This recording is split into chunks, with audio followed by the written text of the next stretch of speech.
Is this a disease?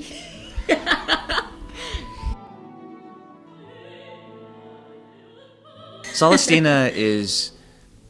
Actually, she's kind of a mystery to us, too. It's obviously a lady, because I just gave that away. But she is a mystery to us, too.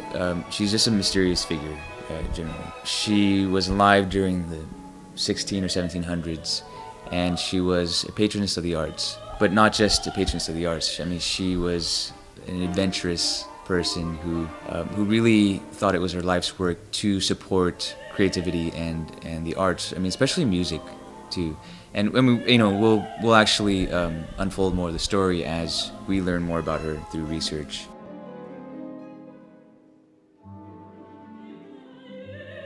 So Maya, what do you think is different about our concert series?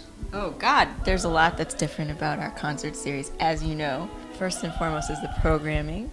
So only one piece is longer than about 10 minutes, 10, 15 minutes. And everything is designed to keep the attention span engaged. So different combinations of instruments and different kinds of moods. So it's the music, that's number one. And then the second thing is that we're trying so hard, like going really out of our way to involve things that are extra musical. So Like what? well, such as delicious gourmet ice cream from LA's most beloved ice cream shop, Scoops. So just all these different elements coming together to make something special. And on top of that, giving people, a free space to applaud. Because this is something that I personally have felt really strongly about a lot. You go to an orchestra concert, you play this movement that has an amazing finish, and everybody sits there in dreaded silence of being the first one to clap, and I think that's wrong. Also, we have a world premiere on the program, and the composer is somebody that I've worked with since I was actually about 11 years old.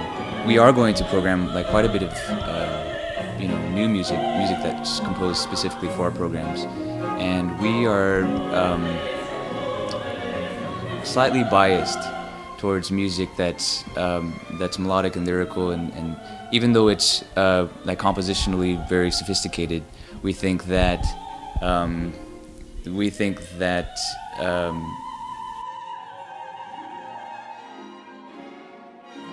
it should also sound good and sound. I went there.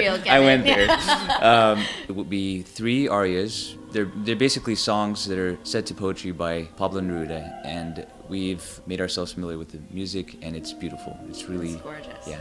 It's So it's don't come expecting to be baffled and or schooled or whatever. Yeah, exactly. Yeah, just come to enjoy the world premiere.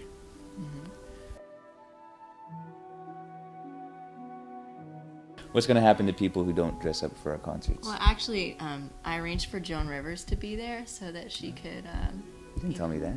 Yeah, no, she'll be there. Okay. Along with those people from E, the red carpet, and they'll just proceed to make a mockery out of whoever shows up in leggings as pants, which, as you know, is my #1 pet peeve in life. Please don't come wearing... There goes my concert.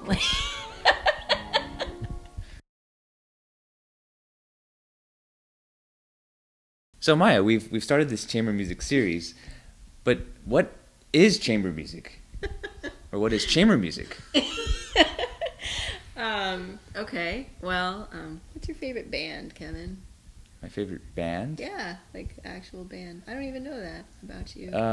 What's your favorite band? I definitely don't have one. Okay. Backstreet Boys, are they a band? No.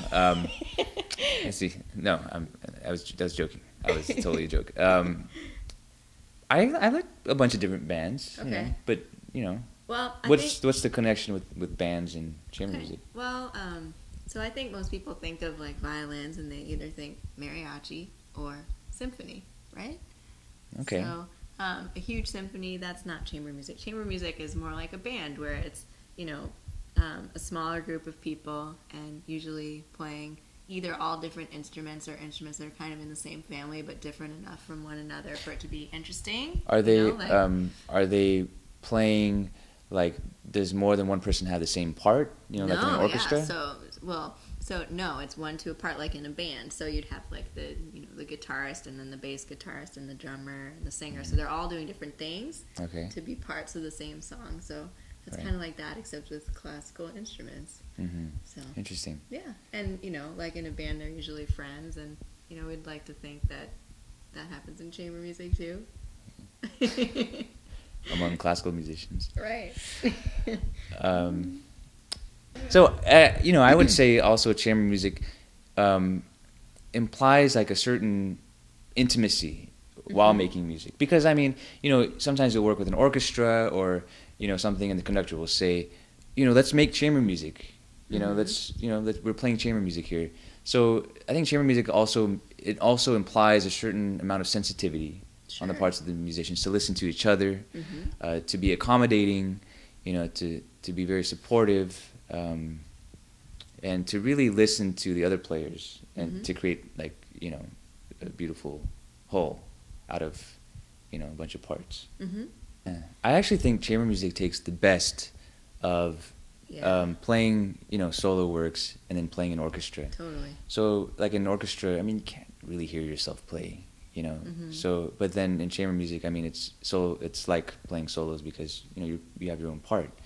So you actually you're making music with other people and being part of something that's larger than yourself, while still having an individual voice. I think like the world should be more like that. Me too. Yeah.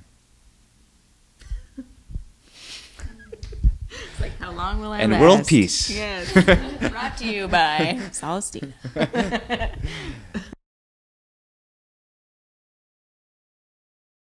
So Maya, I've heard that you're a synesthesiac. One who has... I actually have no idea. I just totally made that up. I don't either. Now, before all of you males get too excited, why don't you explain what that means? It means that when you hear pitches or keys or phrases or even like whole movements, you have a color that is associated with that. Which I find fascinating. So, like, how does it manifest itself? Does it, like, do you just see this, like, block of color and you can't see anything else? No. Okay. No, it's kind of like you are, either playing or listening to something, and just like if I were looking at this table and your brain just registers that it's black, then it's just like, it's black. So for me, it's the same as like just looking at something and seeing that it's black. I hear something and know that it's, Chanson perpétuelle. Yeah. Yeah. Not so Pepe Le Pew, though.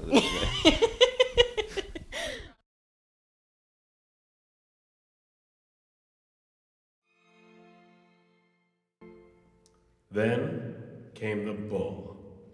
And you know who that was, don't you?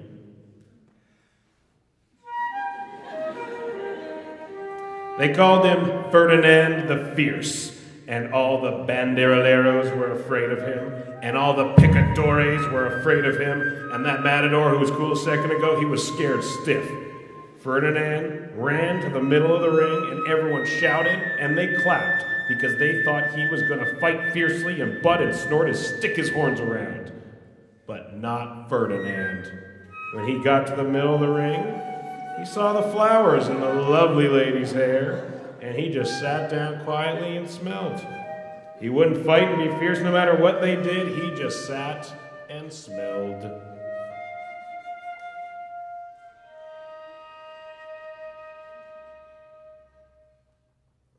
The banderilleros were mad. And the picadores, they were madder.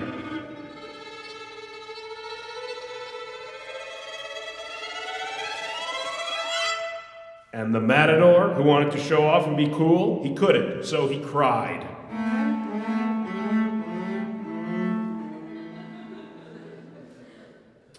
So they had to take Ferdinand home.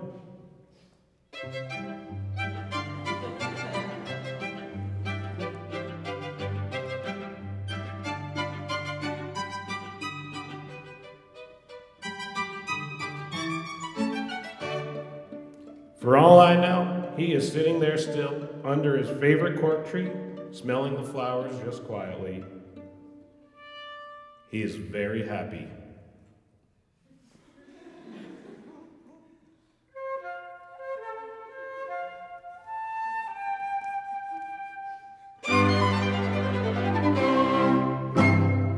The end.